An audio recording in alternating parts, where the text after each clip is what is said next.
Particularly happy about the next speaker coming up. He's an expert and a forerunner in what you call linguistic programming, neuro-linguistic programming, also known as NLP. This has a lot to do. I'm not an expert in that field, so I'm not going to pretend to be. But it has a lot to do with programming, how we respond, how we see things, how we respond, how we act. And I've not seen his notes, but I believe that it's almost impossible for him to have a 1-hour session or thereabouts and not speak about things like that.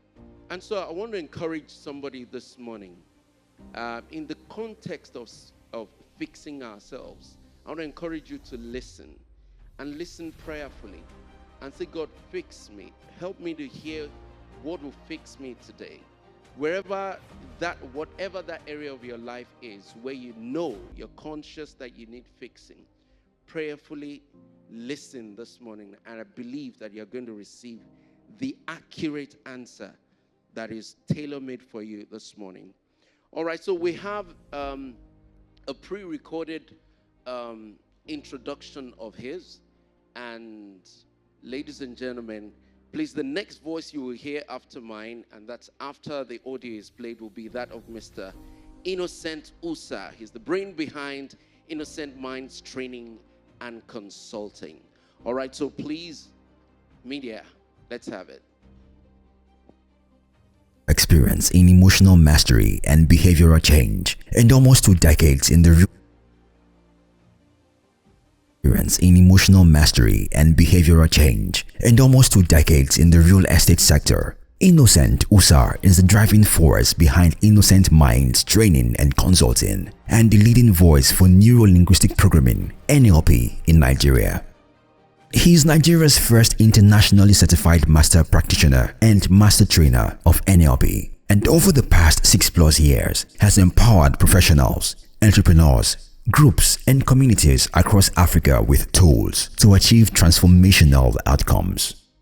Innocent recently developed the Epic Outcomes Matrix, a suite of tools designed to help individuals and organizations break through limiting patterns and build a culture of high performance and fulfillment.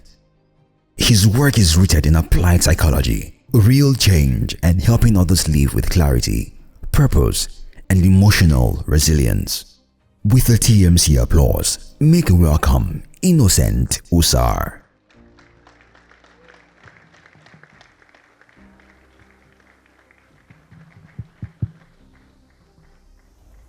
Good morning, everybody.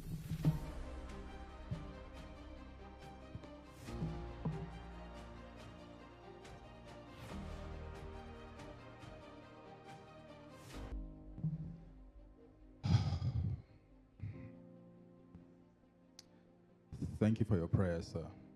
Really appreciate.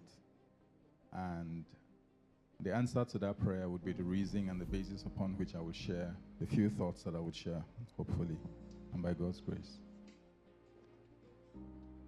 Close your eyes. Please take a deep breath. Let it out. The second one I'll ask you to do it through your nose, deeply, slowly, calmly, and let it out through your mouth. Let's do it again.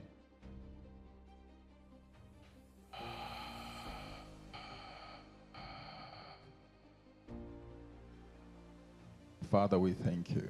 We appreciate you. We worship you. We honor you, and we ask that you take your place and you rule in our lives. Thank you. 20 years ago,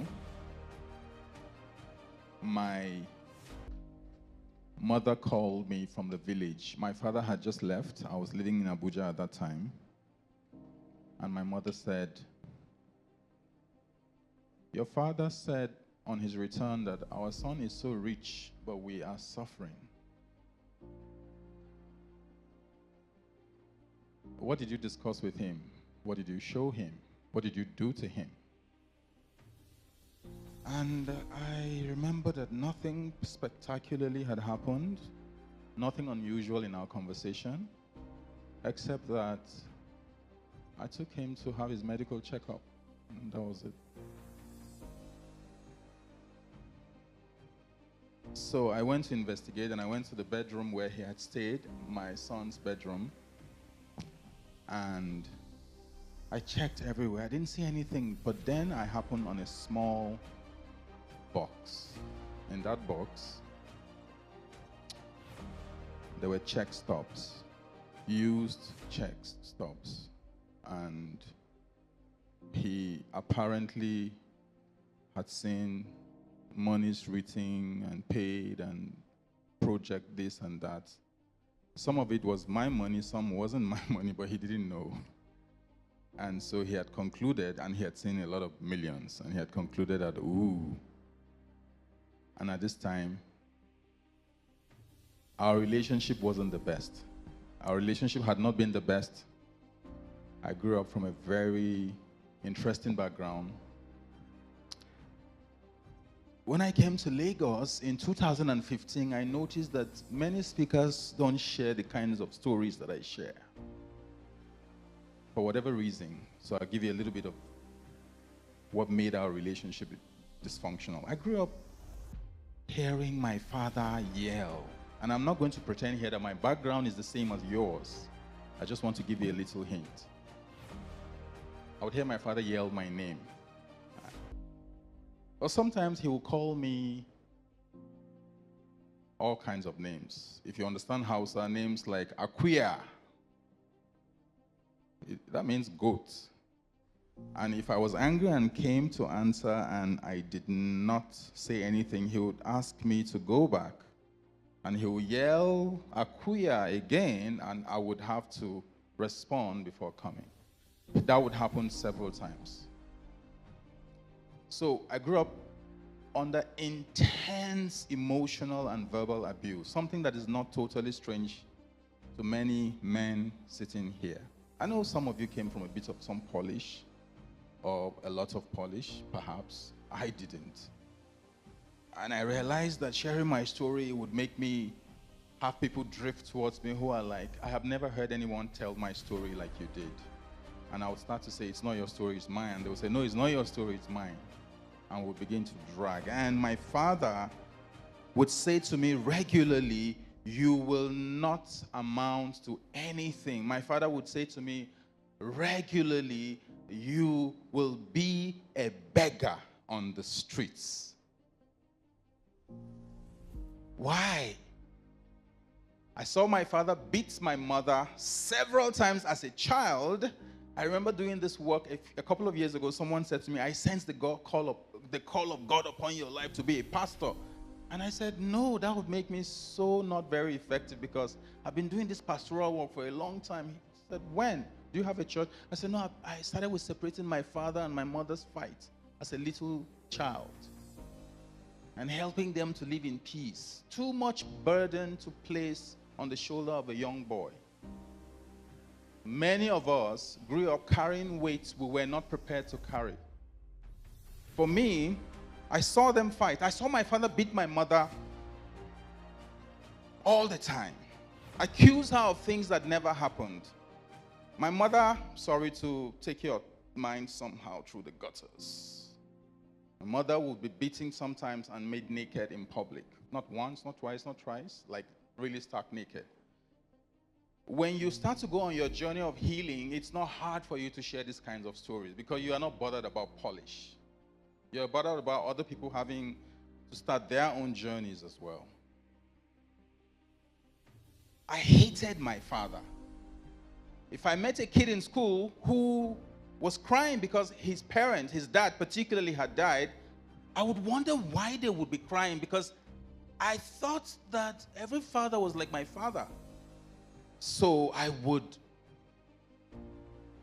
wish their father who had just passed was mine. And thankfully, all my prayers, grew up Catholic, that my father would die, never happened. Because a couple of years ago, I wrote a book, and in the beginning of that book, I was thankful to one person I never thought I would be thankful for. When I got to what I considered at some point to be the peak of my career. You know, I worked in some organizations, and then I left. My last paid employment was in MTN. I was in site acquisition, and it was a really profound opportunity. A lot of doors were open, a lot of travel, a lot of meeting people. And then I made a commitment that I would protect my mother. I had gotten my mother several times to leave my dad because we had gone through a lot of abuse, but she would not leave. And so at this time I said to her I was going to spend some money to get her a place, and my mom said, no. I said, Mom, but you said when we grew up, you had told me years earlier that when we're stronger, you would listen, and you would move, and you would leave. I wanted her to just leave without someone assaulting her physically and verbally. And she refused to leave. And some of us here have possibly stumbled upon some concept psychologists called the Stockholm Syndrome, where people are in some way attached to their abusers and don't know how to leave and don't want to leave for some reason.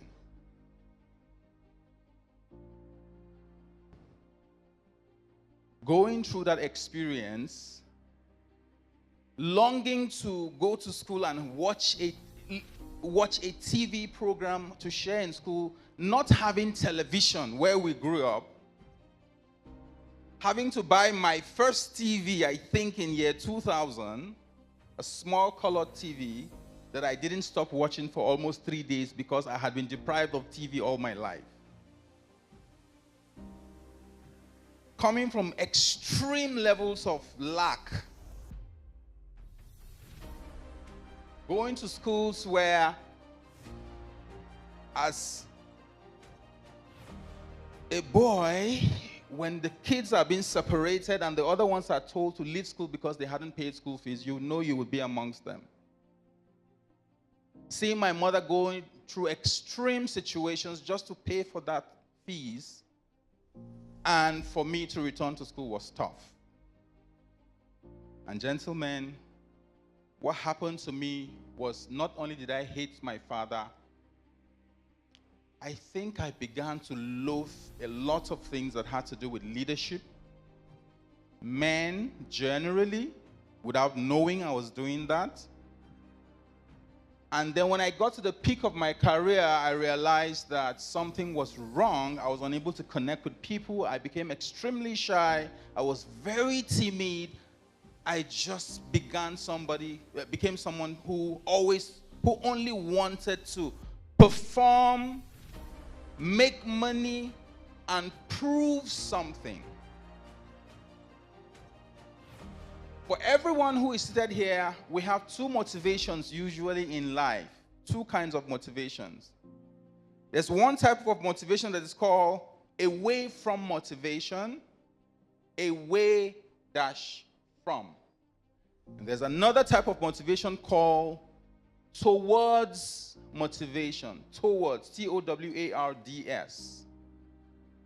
Away from motivation is when, because you lacked something, you want to make up for that. Because you've come from some pain, you want to run from that pain and move towards something that is more appealing, something healing, something more soothing, something more pleasant. You're running from poverty, so you want to be rich. You're running from lack, so you want to have abundance. You're running from dysfunctional background, parenting, family, so you want to create something that works. It's the motivation that many of us have. And it's a good motivation because it's like moving your stationary car from being stuck or in the mud. The first gear that you use if you're driving a manual car is to use gear 1 to move a car that is stuck in the mud or from a stationary place, gear 1. Do you move that car, if you drive well, with gear 3 or 4? No, you don't. Because it's not strong enough.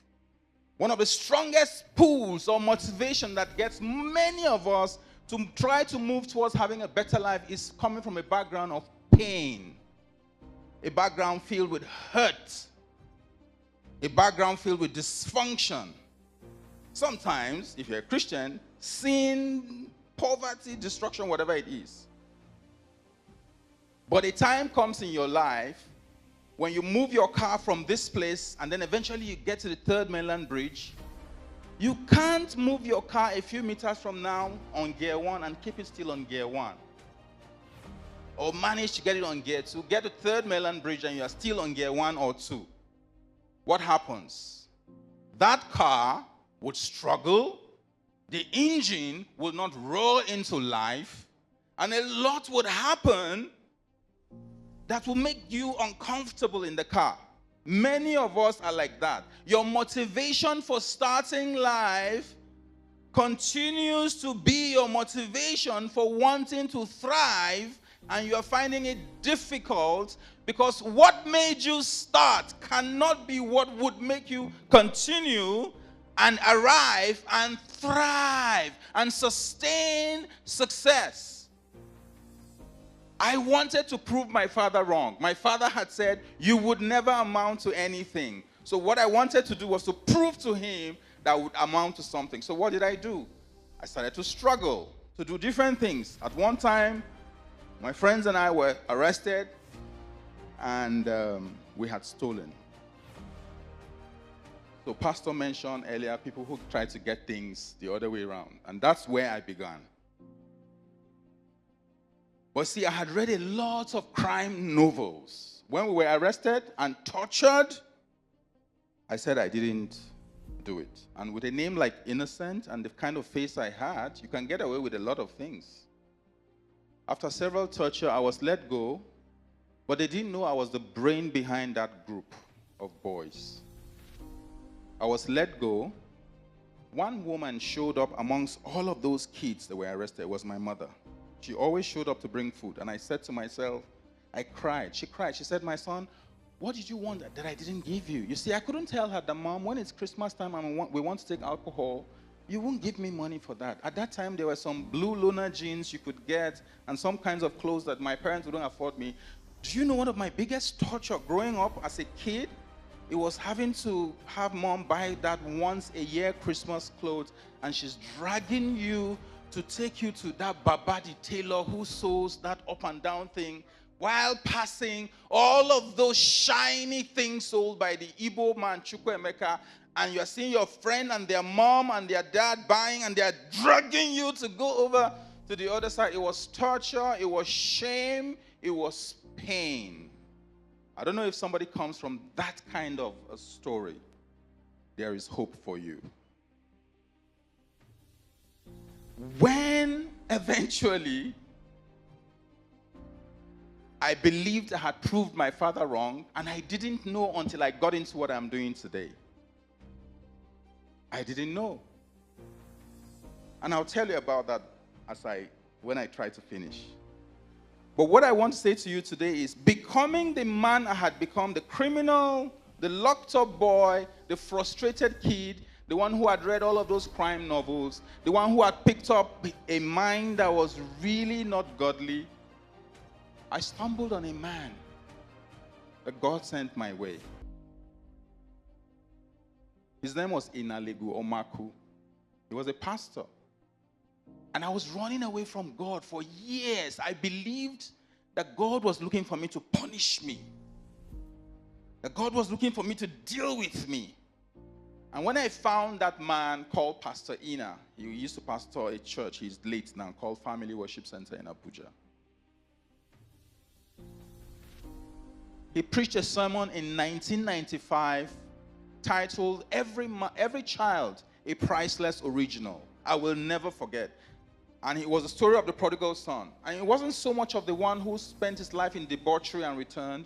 It was so much about his father, who saw him from afar off, giving me the revelation that God was always looking out for me while I was running away from him, thinking he was looking for me to punish me.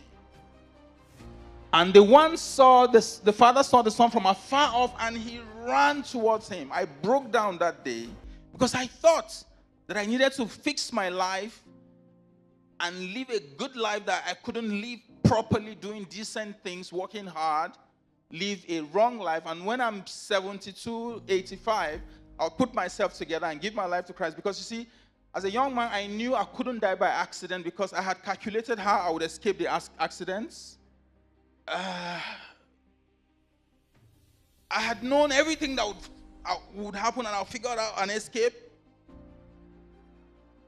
But it didn't happen that way. That day, I willingly ran to the altar, gave my life to Christ. And I don't talk so much about my Christian work for many reasons. I grew up in northern Nigeria. If you know the persecution that's happening to the church, but I realized that in my work, I function more, not as a church kid anymore, but as someone who is light to be shining in darkness, salt to the earth. You are the light of the world, not of the church. You're the salt of the earth, not of a building.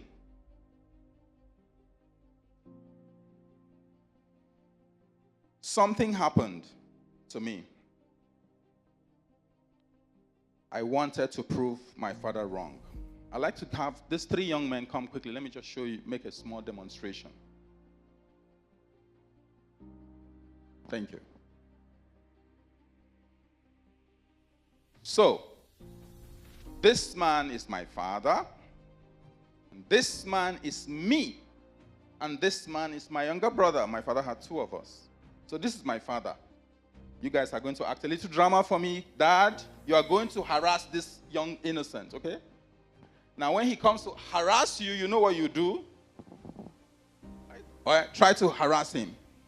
He will dodge, and then he tries to harass him again.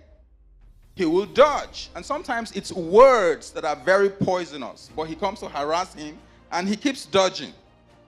He keeps dodging. He keeps dodging. Okay, that's not how, he will land you slappo. He keeps dodging, he keeps dodging, he keeps dodging.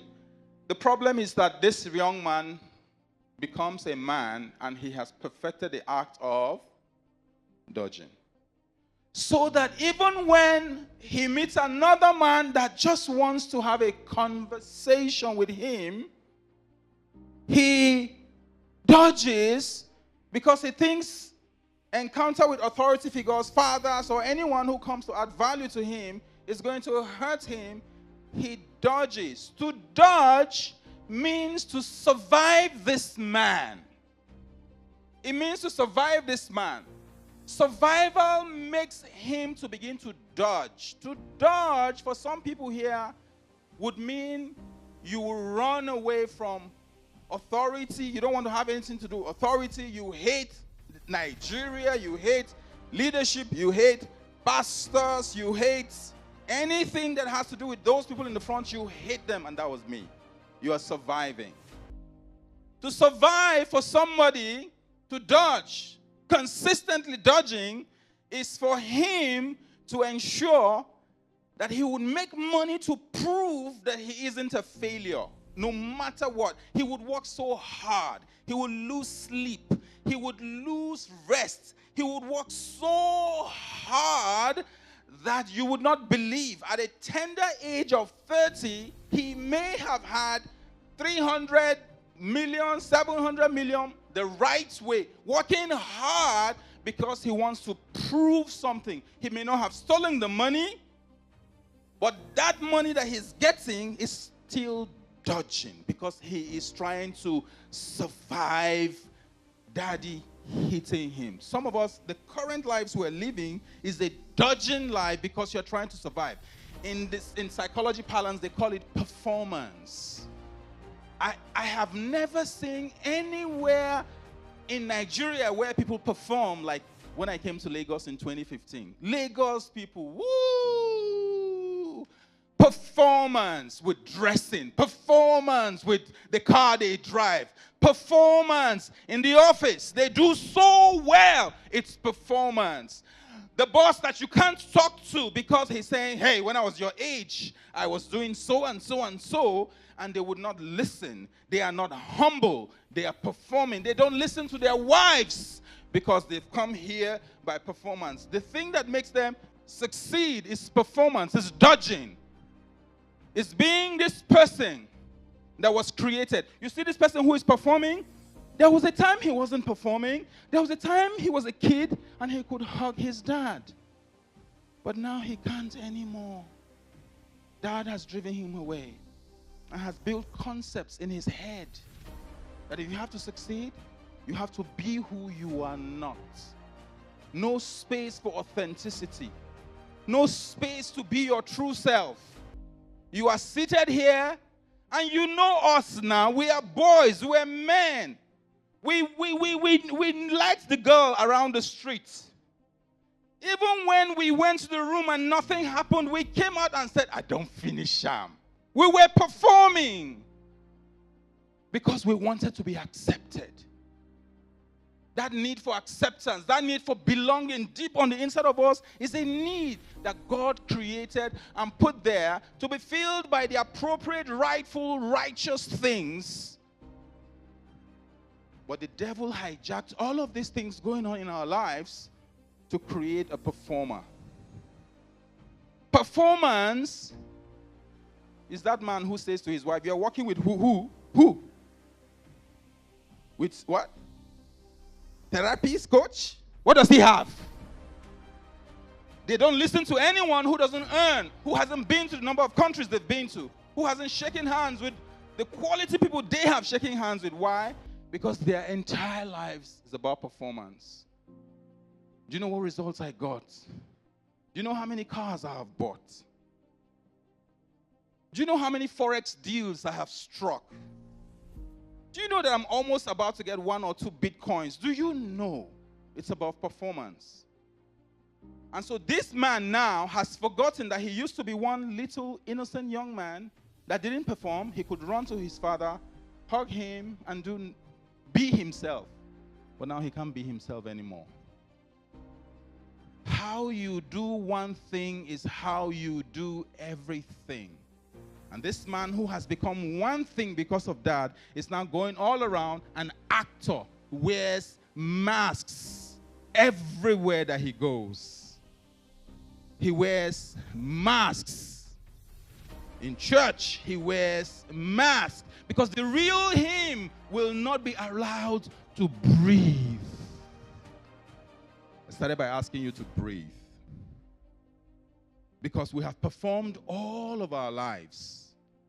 Men are tired, men are exhausted, men are spent because we can't be allowed by the culture, by the society, by the church. When I say church, I don't mean scripture. I spoke about suicide on a radio program with a lady, and she said to me, I love your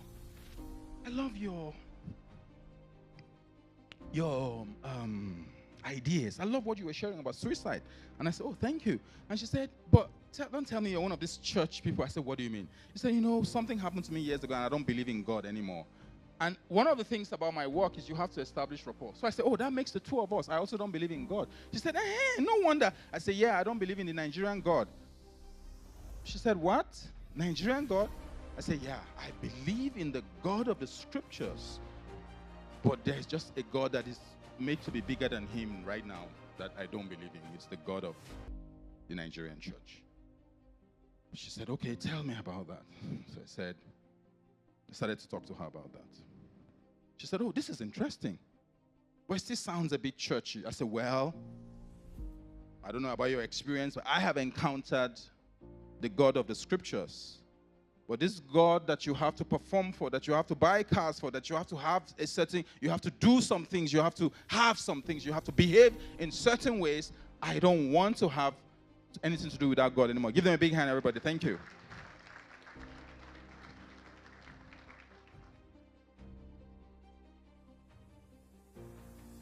Performance.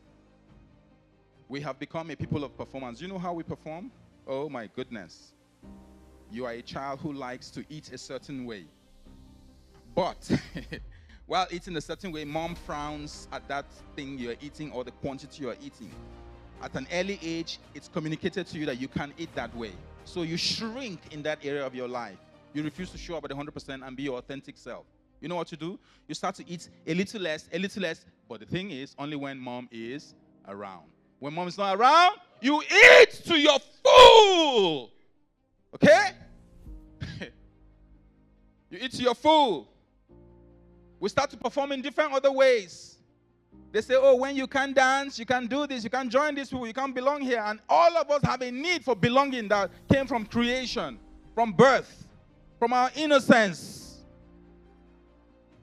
But you see, we have become this person that we do no longer recognize because we have practiced it again and again and again and again. We've practiced being who we are now.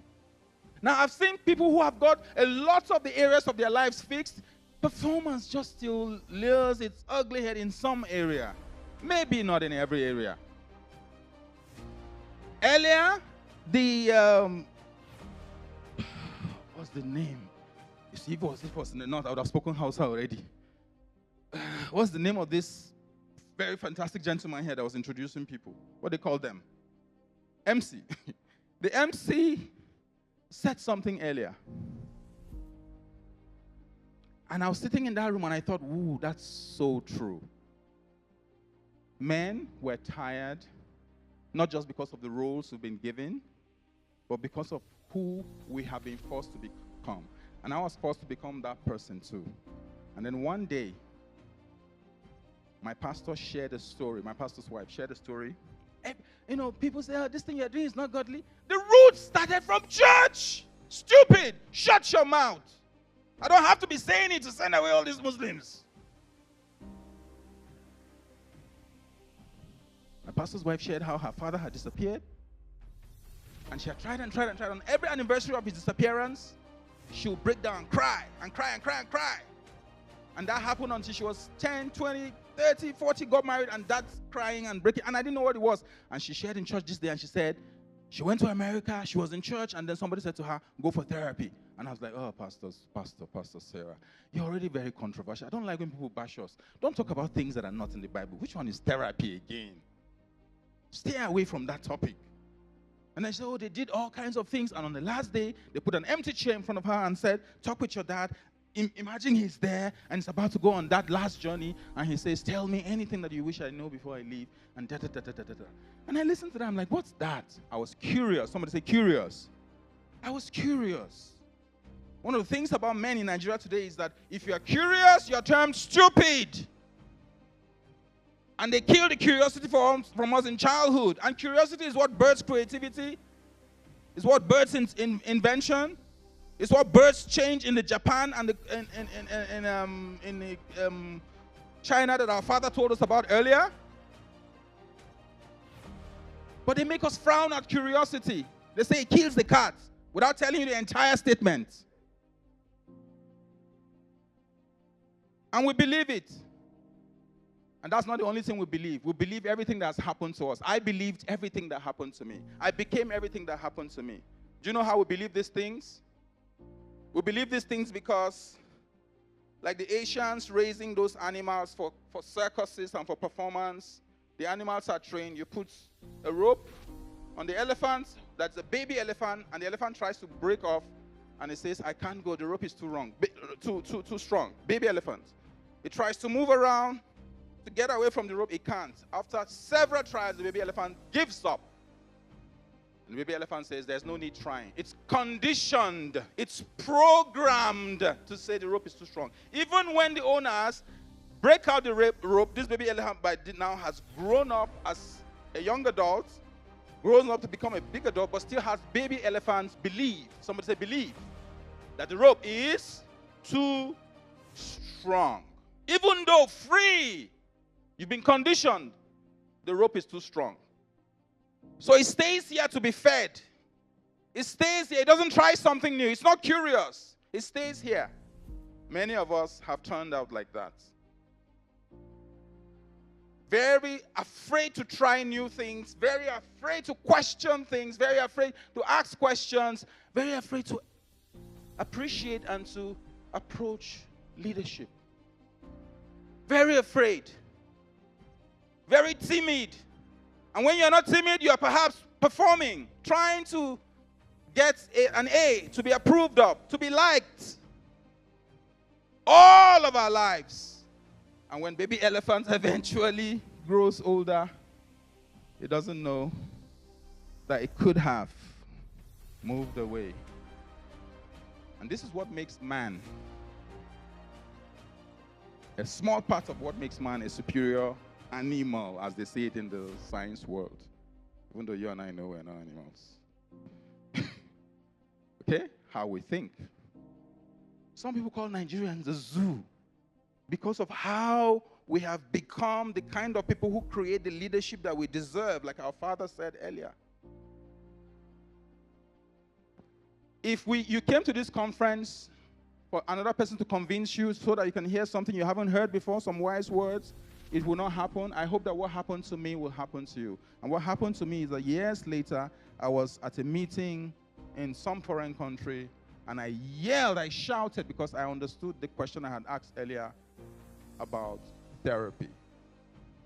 And I was in real estate, and I think I was comfortable, and I started to, show interest, and I invested a lot of time and money to learn that thing and to better myself, only for me to find out that, ooh, this was so huge. This was 2008, 9, like 17 years ago, and I Googled and checked, who is doing this in Nigeria? I didn't see anybody. I'm like, ooh.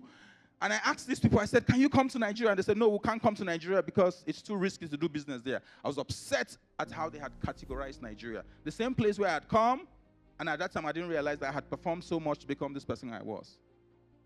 And so when I studied with these people and I learned all of these things and I broke down and I wept and I cried my heart out at the kind of man I had become. I had a child at that time, one son, and my son had suffered under Pontius Pilate, because I had become the same father I vowed not to become. Why do you think Samson kept going back to the Philistine women, even though they were beautiful women in Israel? It's something that you have heard and you've abused. It's called a pattern. Just something that happens over and over and over and over and over again. Because that's what feeds your ego. That's what feeds your need. That's what feeds the person that you have become. And until you sit down and you say, how did I become this person? All of us will become the kind of people who will only go to events to get more awareness. Like you are here to get more awareness. And you say, that's deep. Something I saw a lot in Lagos. Deep, deep, deep, deep. We like those people who are deep speakers and deep thinkers who create more of our new awareness and knowledge. But this is what happens. When you go to the hospital and you're ill, the doctor asks for you to go to the lab to get a test done. The test will give you awareness that you have got malaria or typhoid. But that is not the cure for malaria or typhoid. The test result is not the cure. Becoming aware at an event like this, by reading that book, is only the beginning of the journey of transformation. There is work that needs to be done inside of you. And if you knew that work, you would not be where you are. But all you do is perform some more by getting into deeper conferences, deeper meanings, associated with more profound speakers, profound pastors. Who we even associate with has become a huge source of performance. Somebody told me, they can't come to your meetings. There's the way you dress. There's a car you don't drive. There's this, there's that, there's that. This guy invited me. I said, how did you know about me? He said, I was at one of your meetings. And I was at the other meeting. And those meetings are free. We don't want any change that involves self-work. Work. What did Paul say?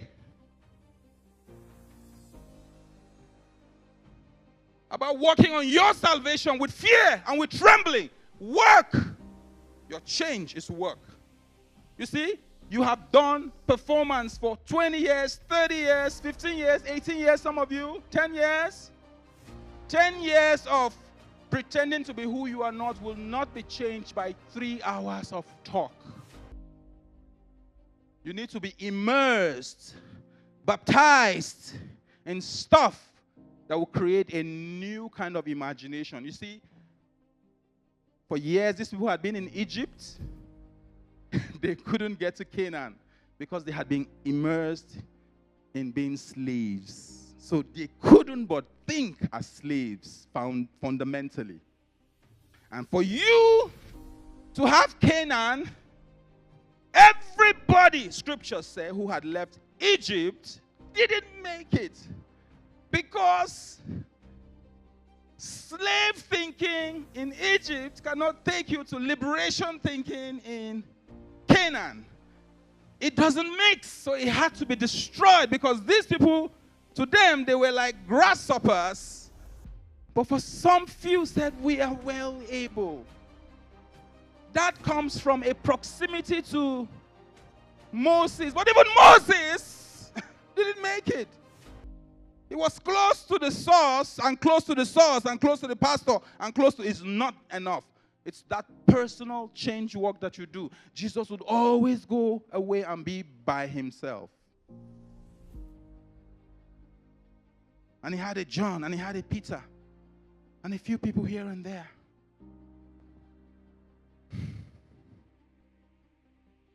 There's a devil that defeated my father, made him small, that I was committed to being better than, and that devil is after my life. Only so much as I allow it by my ignorance, by my unwillingness to go the path of discomfort, my unwillingness to do the personal change work that is required, and my unwillingness to do what is necessary. Else I had become like the parent my father was. You know, when they invited me, I say, I do this events for 72 hours in 1 week to get people to change. Why are you inviting me to speak for 1 hour? And it's not 72 hours of change, of talking. It's doing exercises that literally get people to embody and to internalize what you are saying. You need to be on that journey. And I'm excited that you are at the men's corner. I've asked them questions about what their setup is like, and I'm excited that they have some clues and are willing to listen. I was even more excited when I came. I saw Pastor Igodala. I've never met him before. But see, I have always not liked pastors anyway. So I run away from them, you know. But I respected him from a distance. Thank you so much for what you do, sir. Let's give me a big hand. Thank you, sir. As I end,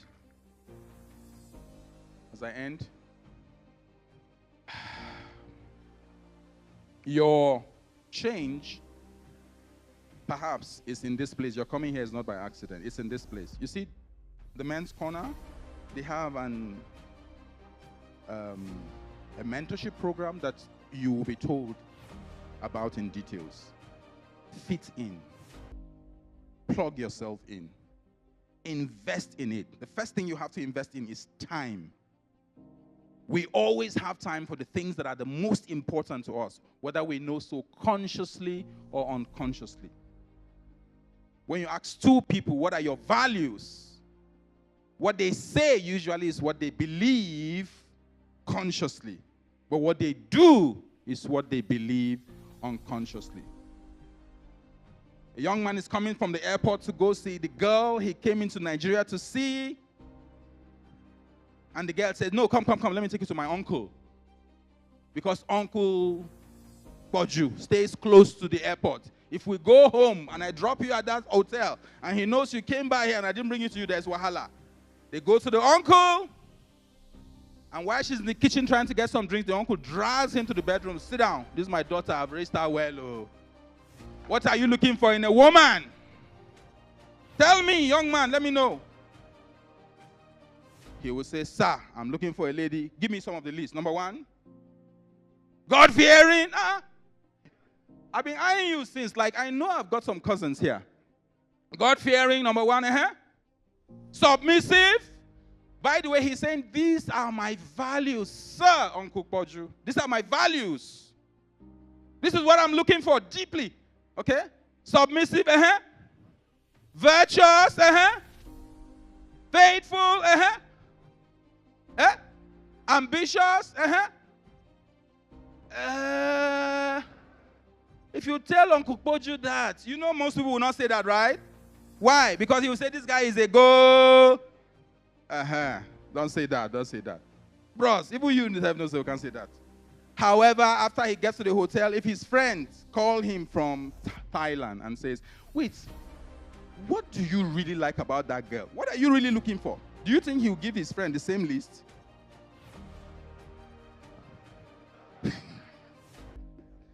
The first thing he'll say, oh boy, if you see the girl, she sets. Am I correct? She sets first is how she looks. She sets.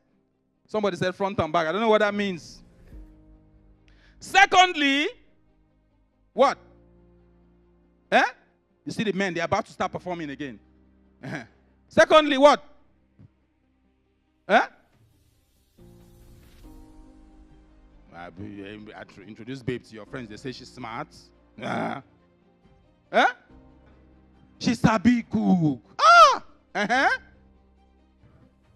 She's what? She's caring you. That's too vague. She likes what? She likes me. She dey romantic. She get respect. Oh, but if you see this girl, you be like say they just bring and come out from handkerchief.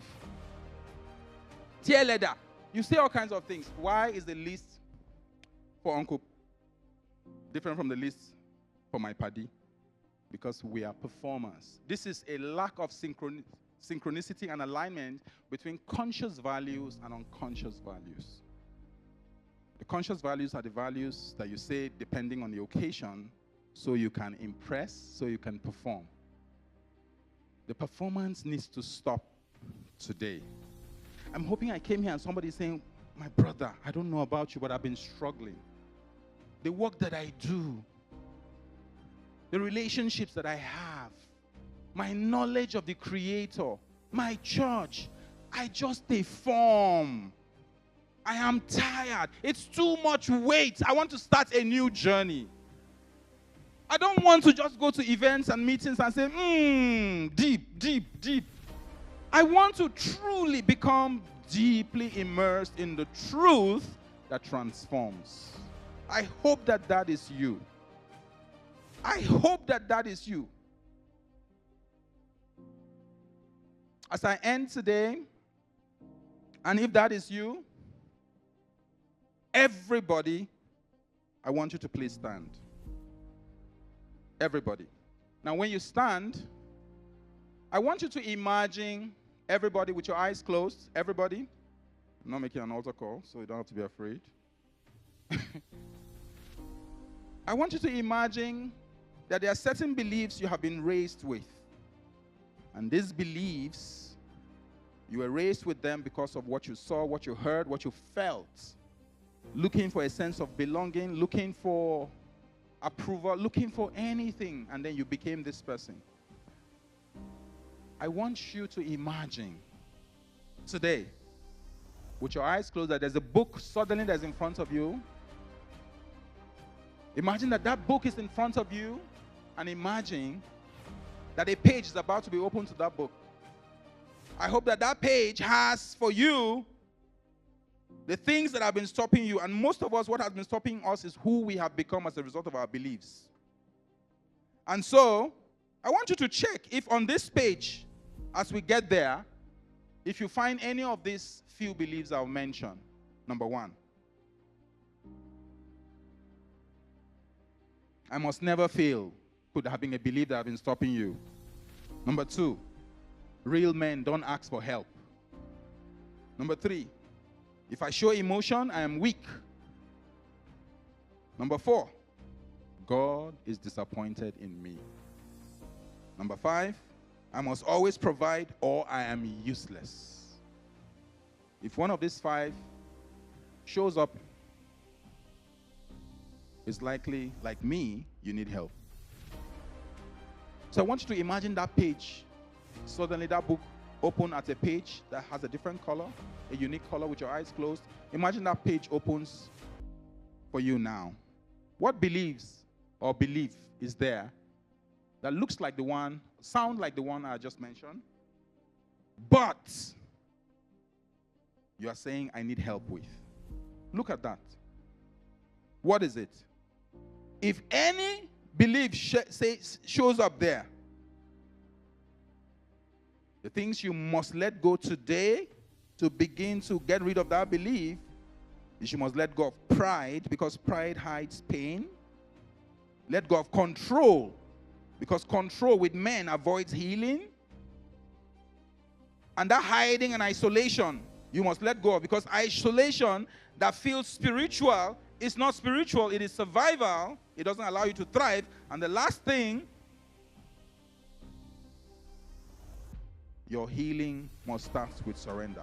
And I want you to imagine removing that page by yourself and pointing it to wherever you sense God is now.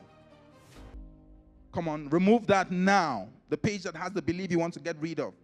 Point it to God now. Whether you are doing that physically or in your mind, I don't care. But do something about where you are. What you know has brought you to where you are, but there's something you do not know, and there's something you have not encountered that will take you to where God wants you to be as a man.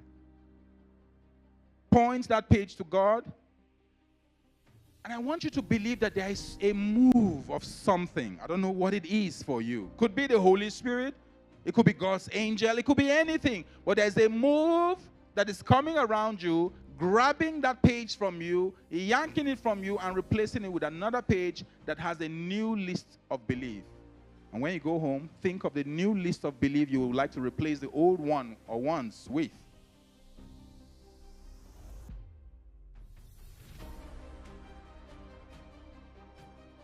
Father, I thank you for everybody who has stood.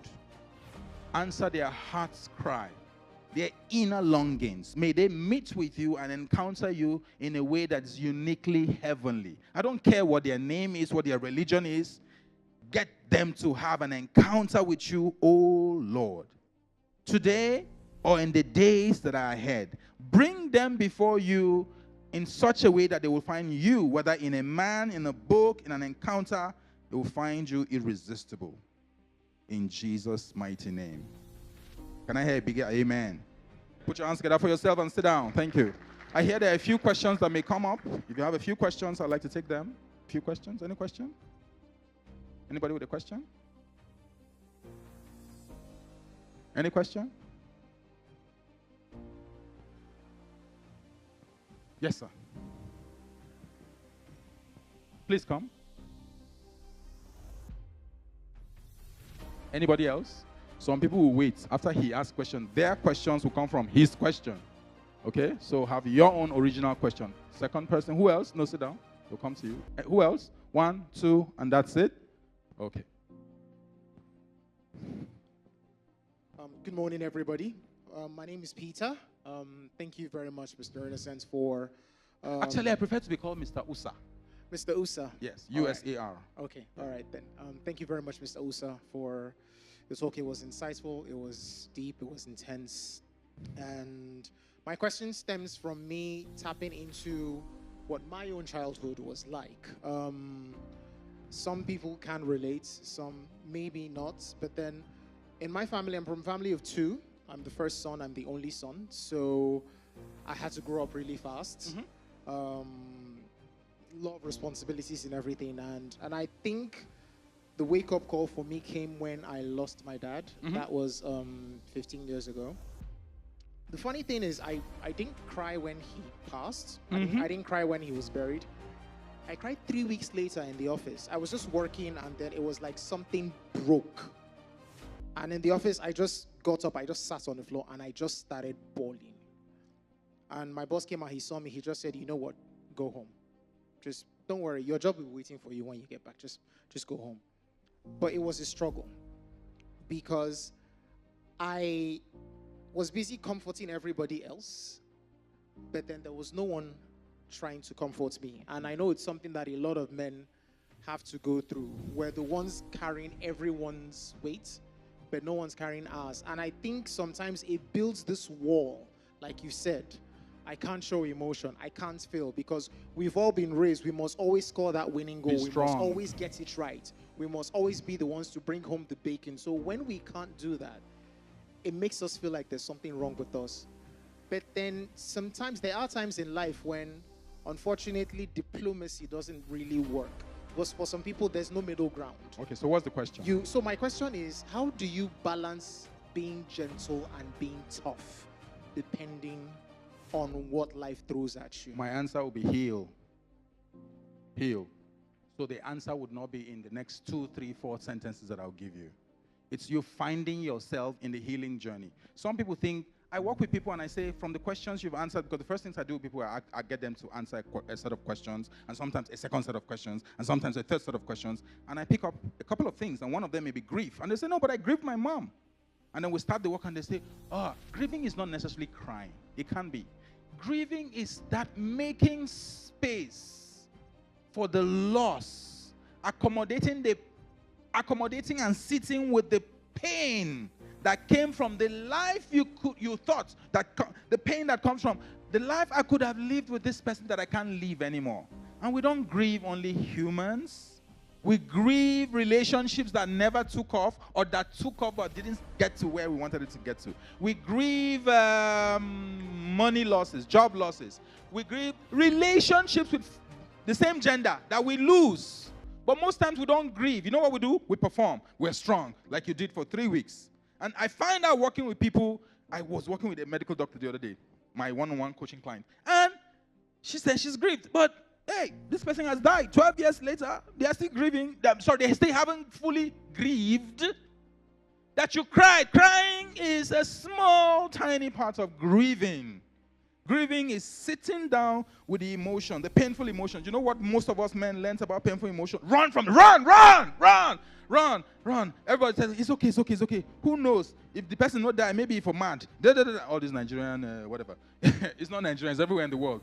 They'll try to tell you all kind of things. God give it, God take it. One lady told me in our session, she said, I hate it when I hear God give it. God is evil. He give it and he take it. He's evil. So heal. Seek for it. When I work with people, it's not cheap. But get help. There are a lot of trauma-informed, because therapy is not somebody who has gone to read something and they are called Zloman CEO and they say they're a therapist. I hope you understand what I just said. Did you hear what I just said? You can't just have CEO and then you're a therapist.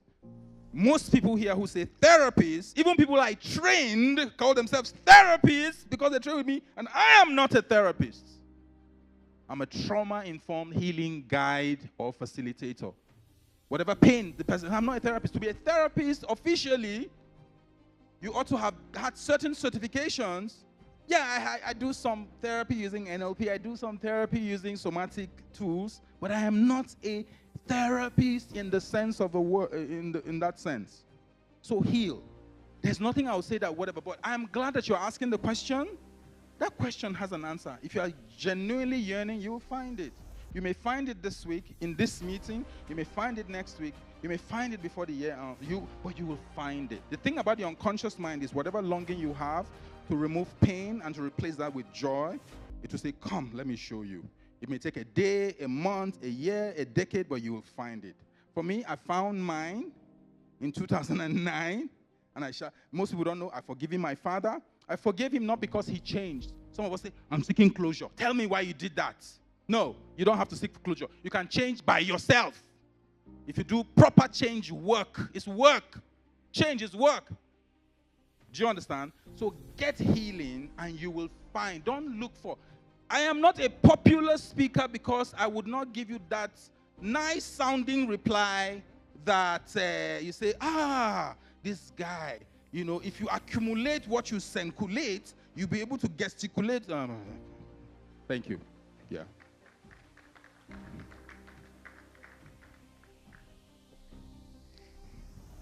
I'm very sure, Mr. Usa, if we allow another question. All right. Please put your hands together for Mr. Usa. Wonderful, powerful session there.